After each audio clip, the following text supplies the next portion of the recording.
अब बच्चों आ जाओ मल्टीप्लिकेशन मॉडलों। मल्टीप्लिकेशन मॉडलों में क्या है, सेम चीज है। जैसे हम एडिशन मॉडलों में क्या बोलते थे, जैसे हमने बोला कि ए एडिशन मॉडलो एन बी, इसका क्या मतलब हो गया कि दोनों को ऐड करके हम क्या करते थे, उसको एन से डिवाइड करते थे और जो रिमाइंडर होता था वो क्या होता है, ए एडिशन मॉडलो बी का वैल्यू होता था।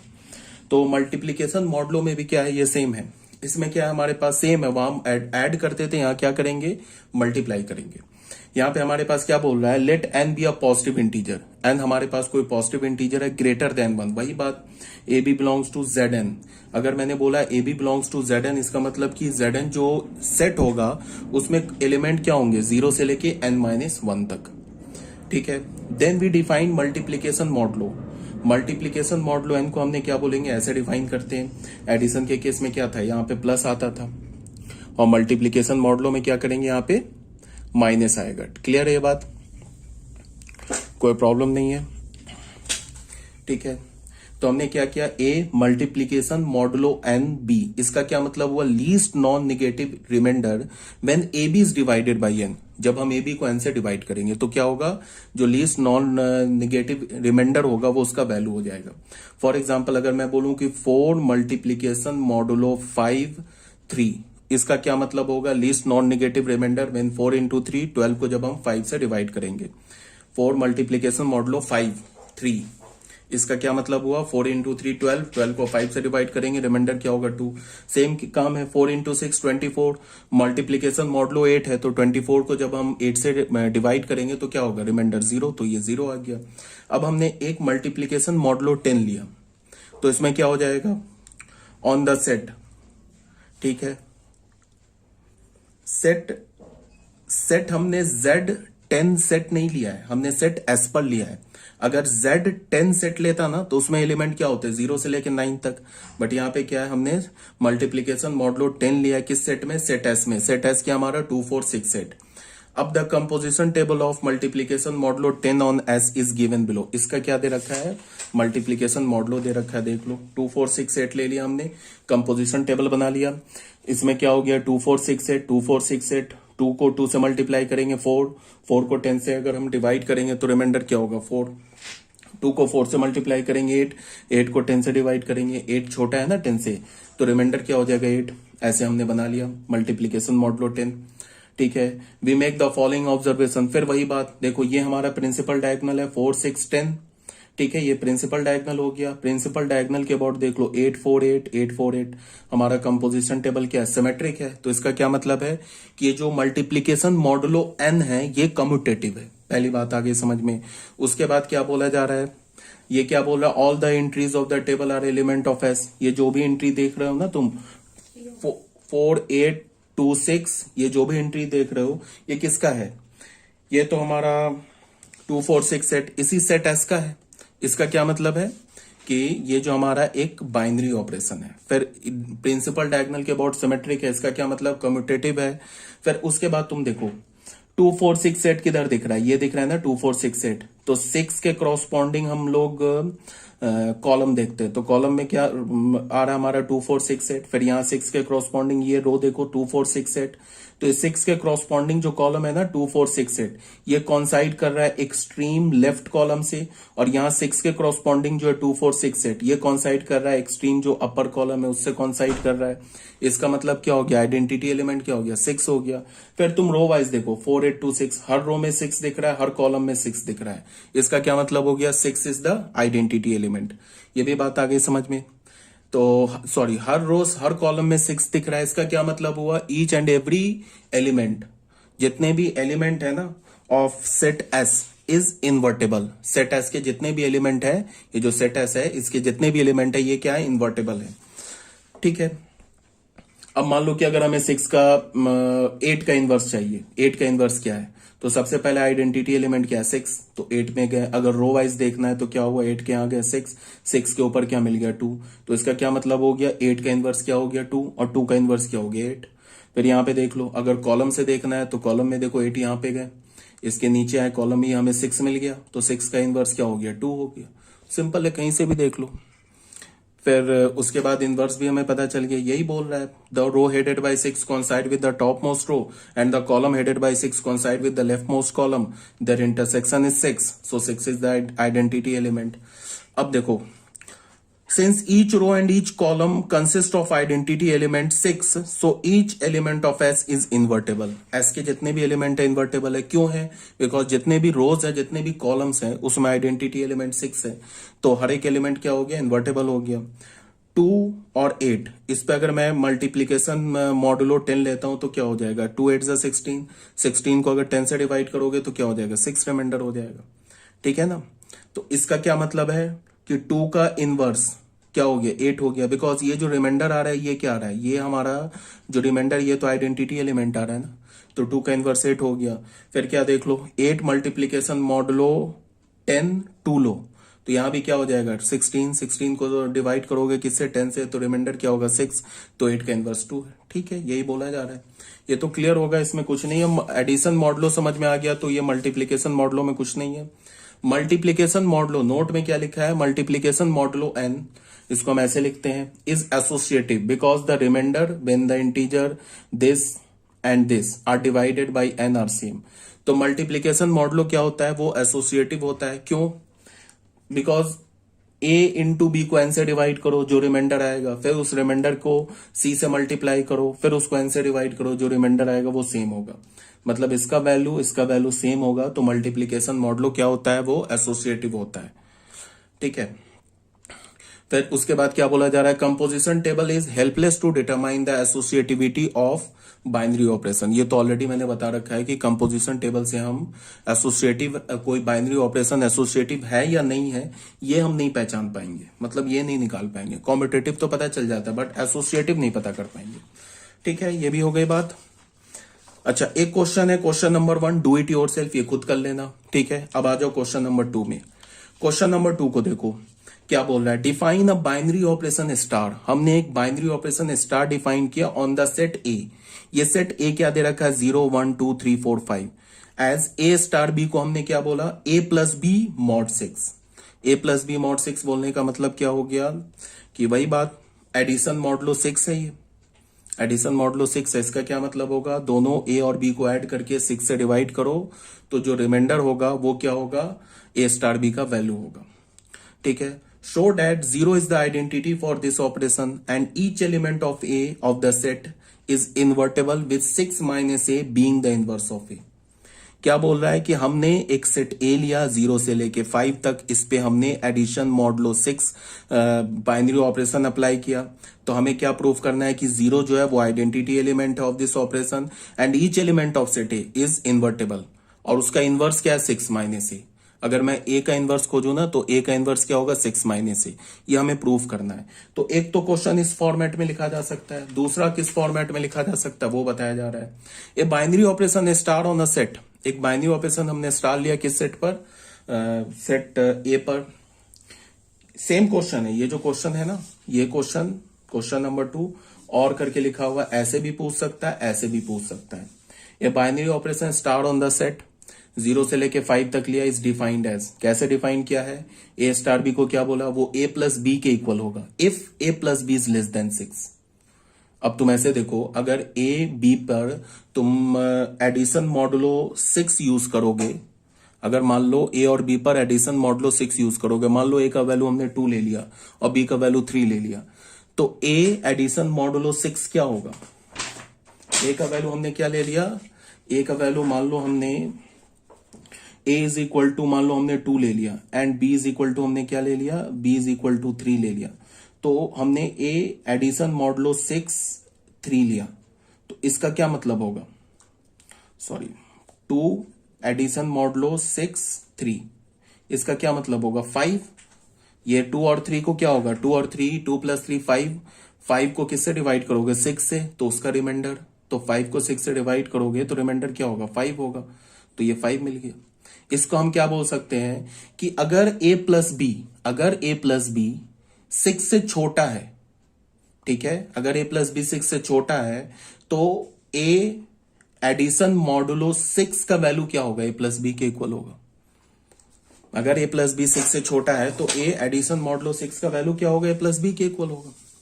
देख लो ना, a प्लस बी, यहां पे देखो 2 प्लस 3 6 से छोटा है ना, तो 2 प्लस 3 6 से छोटा है, तो 2 एडिशन मॉडलो 6 का वैल्यू हमें क्या मिल गया, 2 एडिशन मॉडलो 6 3 का हमें वैल्यू क्या मिल गया, ये सेम मिल गया ना 2 प्लस 3।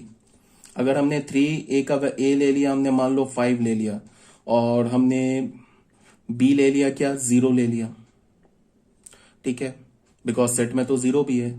तो क्या मैं लिख रहा हूं, एक 5 लिया और दूसरा हमने 6 एडिशन मॉडलो 0 यूज किया, तो इसका वैल्यू क्या होगा, इसका वैल्यू हमें 5 मिल जाएगा। 5 को हम क्या लिख सकते हैं, 5 प्लस 0, या a प्लस बी बोल सकते हैं।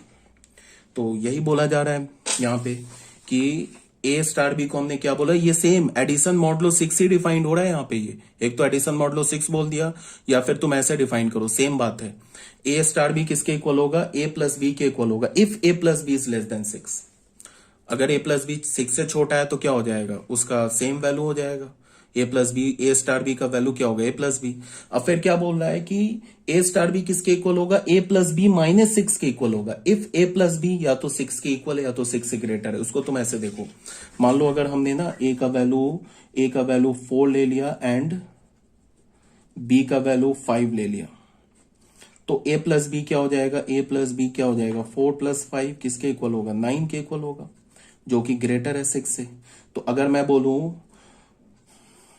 बोलूं कि 4 एडिशन मॉडुलो 6 5 क्या होगा, तो ये क्या हो जाएगा, 9 को 6 से डिवाइड करोगे किसके इक्वल हो जाएगा, रिमाइंडर क्या होगा, 3 होगा ना। या फिर यहां पे अगर इस डेफिनेशन से आओगे तो ये क्या बोल रहा है, a प्लस बी माइनस 6, तो 4 एडिशन मॉडुलो 6 5, इसको हम क्या लिख रहे हैं, 4 स्टार 5, तो 4 स्टार 5 को क्या हो रहा है, ये तो 9 हो रहा है, तो 9 है तो उसके लिए क्या बोला है, 4 प्लस 5 माइनस 6, तो फिर 3 आ गया।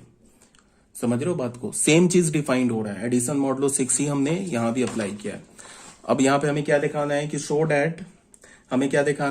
डैट 0 इज द आइडेंटिटी, 0 हमारा क्या identity for this operation, and each element of set A, each element A of the set is invertible with 6 minus A being the inverse of A। तो कोई बात नहीं है, बस यहाँ पे हम शुरू हो गए, कंपोजिशन टेबल बना लिया।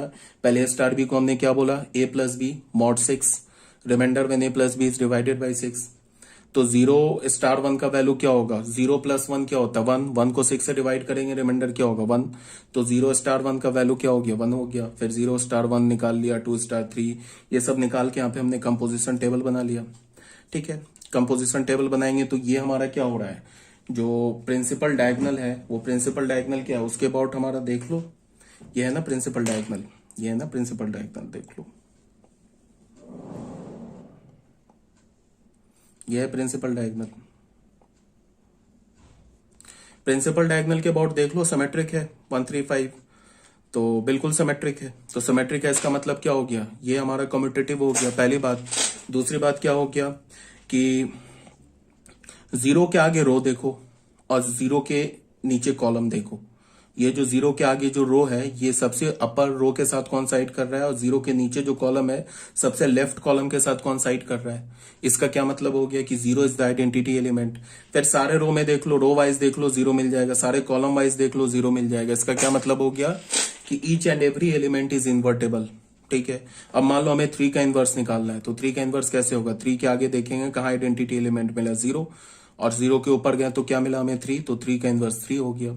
मान लो कि हमें 4 का इनवर्स निकालना है, तो 4 के आगे हम लोग गए इधर 0 मिला, ऊपर गए तो 2 मिला, तो 4 का इनवर्स 2 हो गया, 2 का इनवर्स 4 हो गया।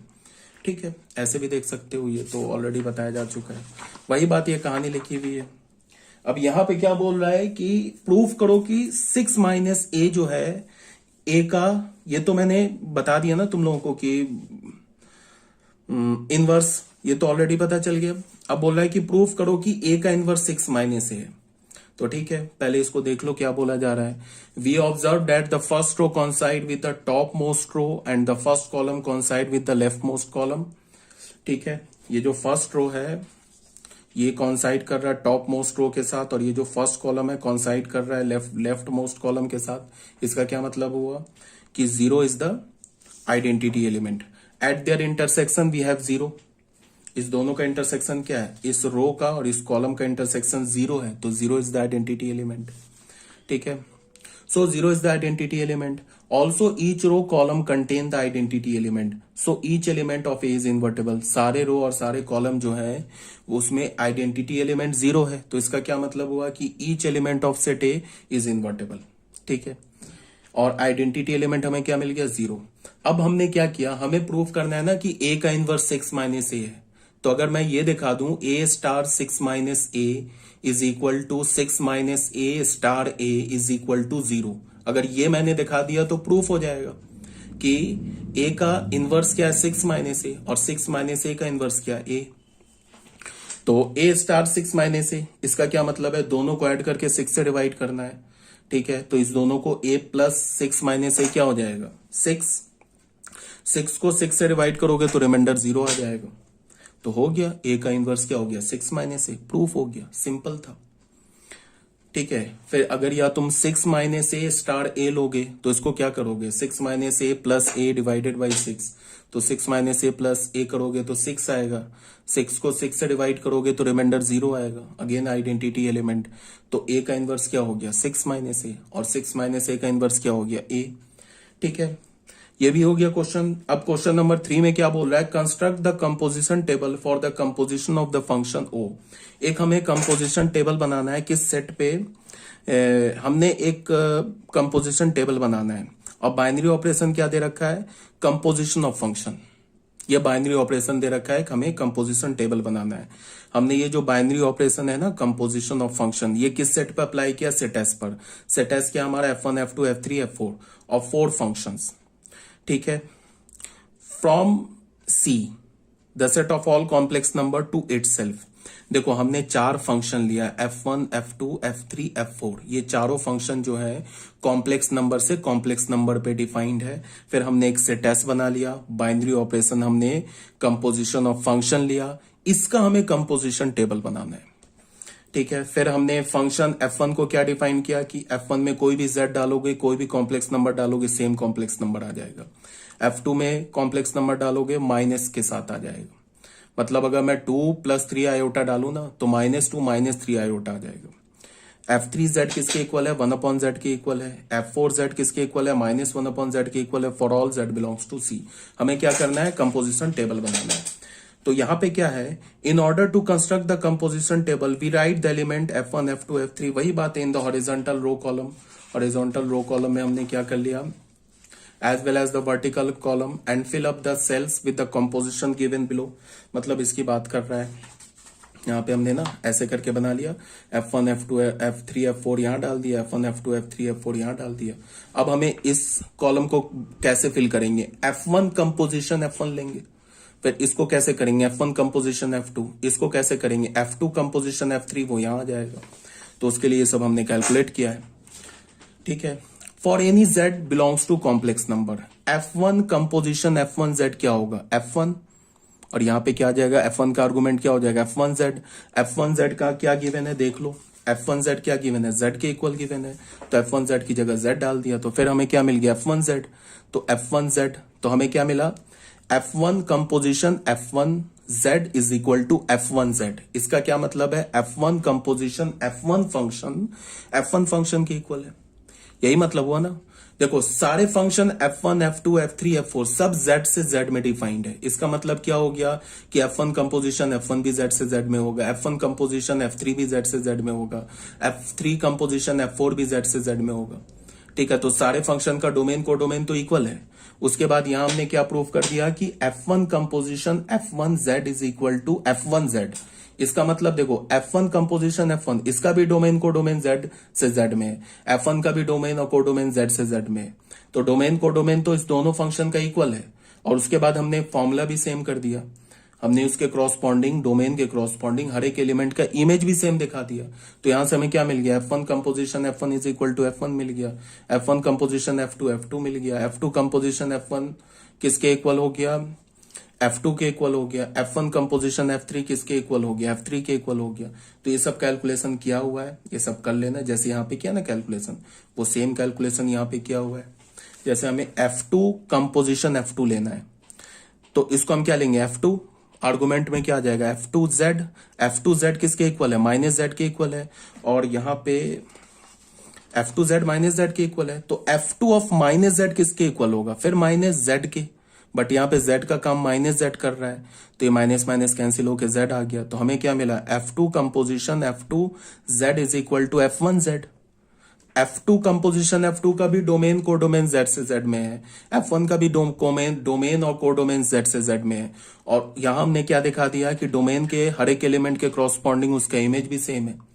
तो इसका क्या मतलब हो गया कि F2 कंपोजिशन F2 फंक्शन और F1 फंक्शन इक्वल हो गया। सेम कैलकुलेशन यहां पे हमने किया है, कैलकुलेशन करने के बाद एक हमने कंपोजिशन टेबल बना दिया है। फिर वही बात, जब कंपोजिशन टेबल बन गया फिर तो कोई प्रॉब्लम ही नहीं है। यहाँ पे देख लो डायगोनल में क्या आ रहा है हमारे पास, देखो F1 F1 F1, उसके बाद डायगोनल के रेस्पेक्ट में देखो F2 F4 F2 और F2 F4 F2, फिर क्या आ रहा है हमारे पास F3 F3 F3 F3 F4 F4। इसका मतलब क्या है कि ये जो कंपोजिशन टेबल है वो डायगोनल के अबाउट सिमेट्रिक है, तो इसका मतलब क्या है कि ये एक कम्यूटेटिव, ये जो कंपोजिशन ऑफ फंक्शन है ना, ये एक कम्यूटेटिव बाइनरी ऑपरेशन है, ये पता चल गया।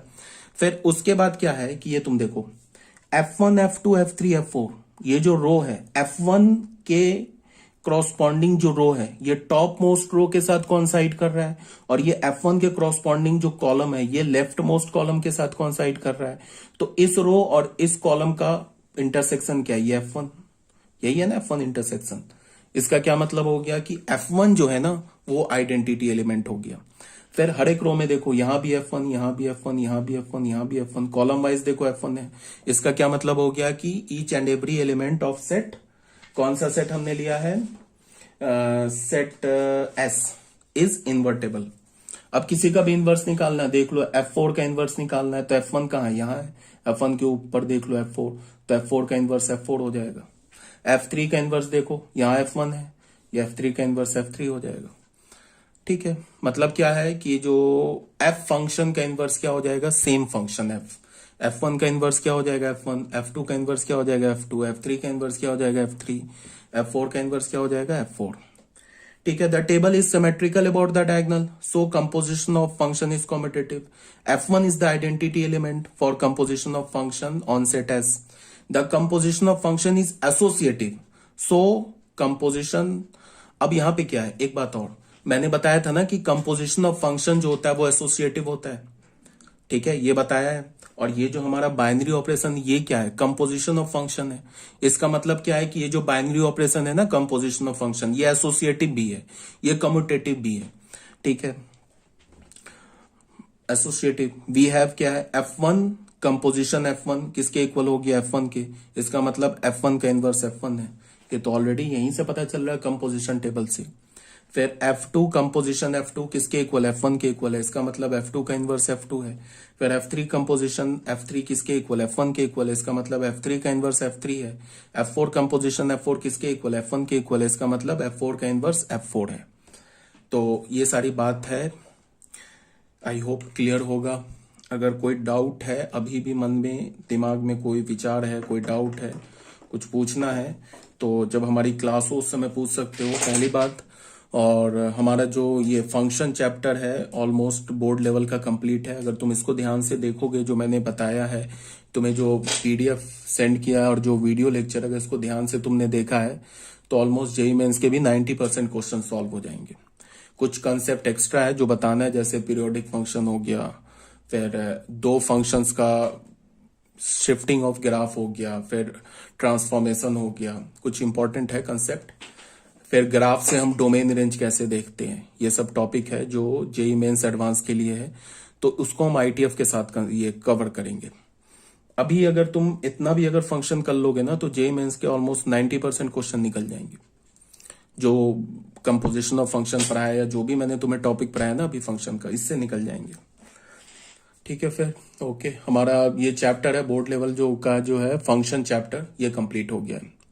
इसमें कुछ भी नहीं बचा, बोर्ड में मैंने कुछ भी नहीं छोड़ा, बोर्ड के लिए बता रहा हूं। बोर्ड में अगर 10% था ना, तो मैंने 20% दिया तुम्हें, दुगुना ही बताया, कम नहीं बताया बोर्ड के लिए, बोर्ड के पॉइंट ऑफ व्यू से। तो तुम NCERT क्वेश्चन तो सारे सॉल्व कर सकते हो, A to Z इवन अगर चाहो तो जेई मेंस का जो प्रीवियस ईयर है वो भी निकाल सकते हो ऑलमोस्ट।